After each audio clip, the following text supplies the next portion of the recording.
देश पप्पू यादव और समूचे विपक्ष से पूछ रहा है, आखिर क्यों संसद परिसर में सनातन का अपमान किया गया? क्या अल्पसंख्यकों की राजनीति के लिए सनातन की आस्था और राष्ट्रवाद से खिलवाड़ किया जा रहा है?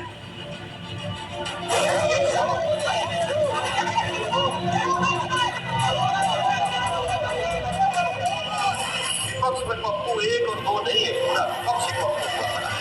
कभी मुल्ला मौलाना बनकर ऐसे कृत कभी किया था क्या? ये सनातन धर्म का सारासार अपमान है, ये सनातन का विरोध है।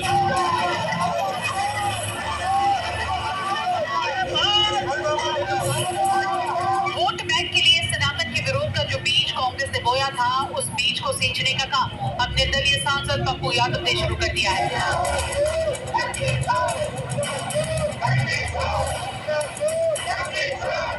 संसद में नकली साधु का भेष धारण कर पहुंचे निर्दलीय सांसद पप्पू यादव ने कोई मामूली ड्रामेबाजी नहीं की, बल्कि सीधे सीधे हिंदुओं की आस्था पर ही सबसे बड़ी चोट की है।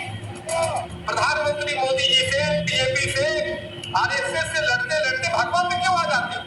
हमें तो ऐसा लगता है कि विपक्ष में पप्पू एक और दो नहीं है, पूरा विपक्ष ही पप्पू हुआ पड़ा। अब भगवान का विरोध करके आप चाहते हो सत्ता प्राप्त करना, ये बहुत दुर्भाग्यपूर्ण है। मैं चाहता हूँ सरकार से कि इनके खिलाफ कठोर से कठोर कार्रवाई हो और इनको दंडित किया जाए ऐसे लोगों को।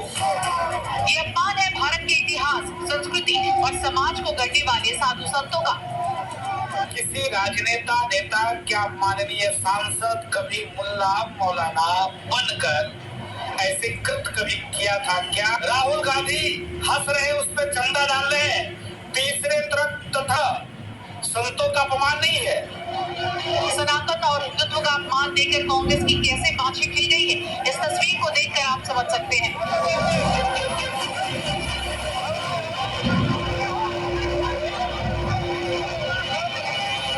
अब आप खुद ही देख लीजिए, जैसे ही राहुल गांधी को पता चला कि पप्पू यादव नकली साधु का रूप धारण करके आए हैं, तो राहुल गांधी सबसे पहले पप्पू यादव के पास दान और दक्षिणा का ड्रामा करने पहुंच गए। इसके बाद समाजवादी पार्टी ने भी हिंदुत्व के विरोध को कैश करने के लिए कदम आगे बढ़ाया। समाजवादी पार्टी के सांसद अवधेश प्रसाद और धर्मेंद्र यादव भी सनातन के विरोध में अंधे हो गए। संसद के मकर द्वार पर सनातन का ऐसा चीरहरण हुआ कि पूरा राष्ट्र आज शर्मिंदा है। खाली एक उद्देश्य है कि लोगों को ये बात पहुंचे कि भारतीय जनता पार्टी और उनके संगी साथी किस तरह से भगवान राम के लिए लोगों के प्रति जो श्रद्धा है, आस्था है, उसमें चोरी कर रहे हैं। दिमाग से बुद्धि से पैदल हो चुके हैं। व्यक्ति साधु का वेश धारण करके और वो चंदा की पेटी बनाकर लेकर भाग रहा है। साधु सारे चोर है सब, भगवा पहन के, और ये अमर्यादित व्यवहार करो तो ये सनातन का विरोध है। सवाल ये है कि संसद में सनातन का अपमान क्यों? संसद में साधु संतों की परंपरा का अपमान क्यों? विपक्षी सांसदों को सनातन से घृणा क्यों? संसद में आज जिस प्रकार पप्पू यादव